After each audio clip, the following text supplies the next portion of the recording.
Here is an example of how to score the textual evidence in a CER. The role that fear plays on the story is that everyone is scared and anxious about everything they do. Large pearls of sweat standing out all over his forehead and along his upper lip, but his hands were steady, and I noticed that his eyes were watching. Page 6. This shows that he was very anxious and scared that if he did anything wrong, that the snake would bite Harry and he might die. So let's take a look. Here we have quotation marks indicating that a quotation from the text has started. That's a good sign. Next, we have a citation. We know that this information comes from page 6 of the text. So, as the reader, if I wanted to go find out what happened before or after, I would be able to do so. That's also a good thing. Now let's look at the success criteria.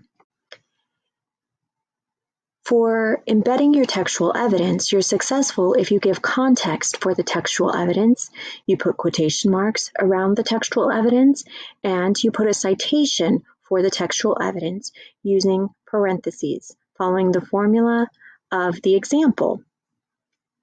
Let's take a look at the first one. Is there context for the textual evidence? No, in this case, there is not.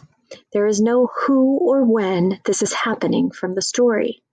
So for this piece, there is no context for the textual evidence. I put quotation marks around my textual evidence. We know that that is there. Now, for the last one, I put a citation for my textual evidence using parentheses around following the formula of the example. There is a citation for the textual evidence. However, it does not follow the formula of the example in correct MLA format, so this one's a little bit of both. For this standard, citing textual evidence, this example would probably get a 2.5. Now we are allowed to give 0.5. So it's not quite meeting standard. As you can see, it's missing some very key ingredients to being a successful CER paragraph. Now you try to fix it.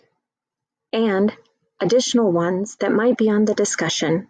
Do this on your Do Now.